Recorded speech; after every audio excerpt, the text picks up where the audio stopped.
Okay, so what we're going to go through now is stretching and flexibility. One of the key criteria to be flexible is to have stretchable muscles. And now there's, I'm going to get really technical here, but That's okay.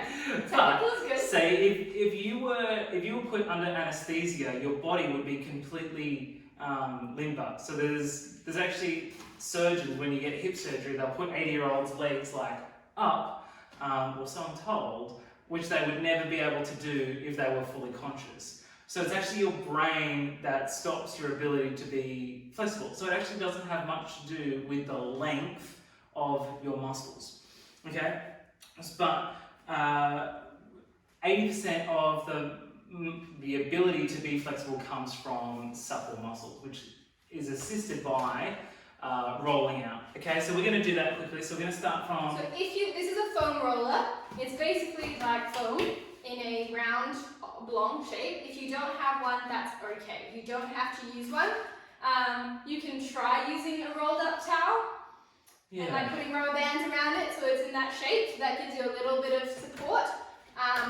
Or you can get like just basically massaging it out with your hands. Yeah, I think massage is the big one. If you go to a sports physio and tell them, hey, I'd like to be more flexible, the first thing that they'll do is massage the entirety of like your spine, from the spine all the way to the flexor hallucis longus, which attaches to your big toe.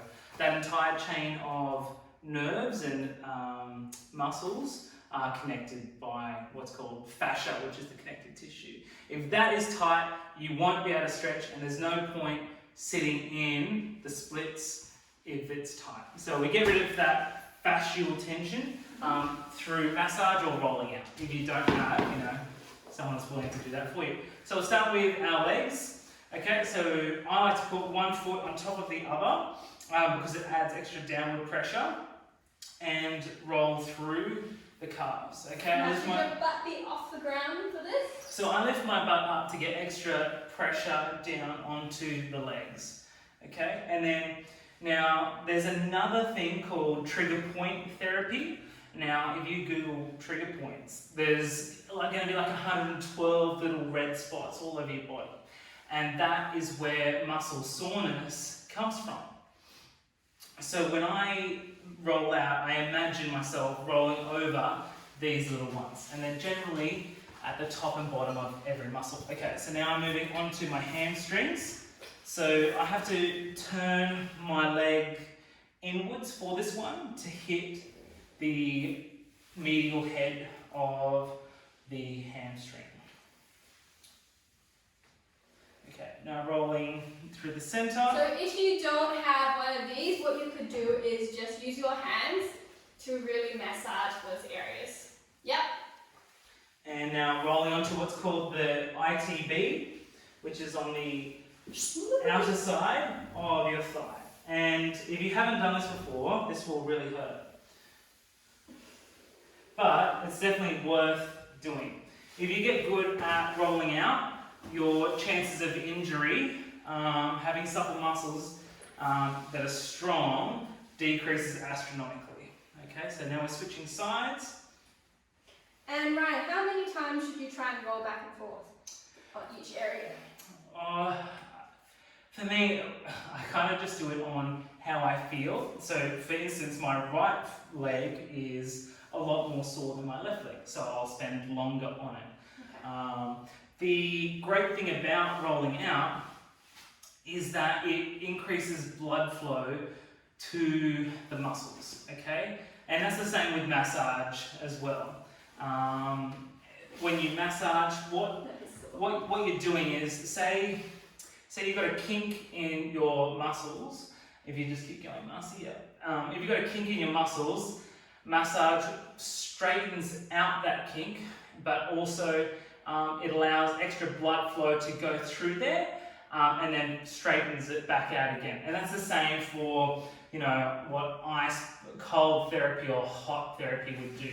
Now, there's no consensus on what is best for muscles. The Japanese, for instance, think that ice is evil and bad for the healing process and will only use heat. For my own extensive injuries, I find that ice is only helpful within the first 48 hours because it reduces inflammation, but then after that, it's best to just use heat. Okay, so now we're going to go on to the butt or the glutes. So you kind of want to be sitting on your Foam roller. foam roller, and kind of where do you go? Into your tailbone? So I'm rolling onto one cheek and then rolling through. So I'm off to one side and I can feel it. So maybe take your left hand or your whatever hand that is not where your pressure is. So put it up like this and then hold that knee. So that helps your body shift onto one side. yeah, and I think another thing with foam rolling is that we don't roll over joints. So you wouldn't roll over your knee, for example. Like under the knee, you mean? Well, Or over. over the knee, yeah, over So you the wouldn't roll joints. over top joints. Yeah. So joints are wherever you have connected. So like your ankle, your knee, your hip, your elbow, all those kind of connected that move stuff. So now we're going to go onto the back, and you would roll with your hands up. Oh, feels good. And allow it to sit in your lower back. Okay, so lower back again. So the musculature chart goes. It's not very prevalent down the center line of the body, but it's just off to either side. Like for example, your erector spinae and your multifidus are the muscles on the outside of your spine. So you would be rolling through those. Now just under the what's called the supraspinatus, which is the lower part of the rotator cuff. And Ryan, are you going to be doing this on one side again and then on the other side? Yes, yes. And I'm going to swap now. Now I'm just back on the lower lumbar. Moving up through the thoracic spine. And it's important to raise your arms overhead because that makes it more flat. Yeah, if you want to get the bottom of the rotator cuff is where your scapula is, and it goes all around, okay? But also you want to be doing it through the center as well, but allowing it to just hit the muscle, like focusing on the muscles. Okay, so your hands are probably going to need to be above your head to feel that. So it's either side and making sure we get that upper thoracic through the middle there.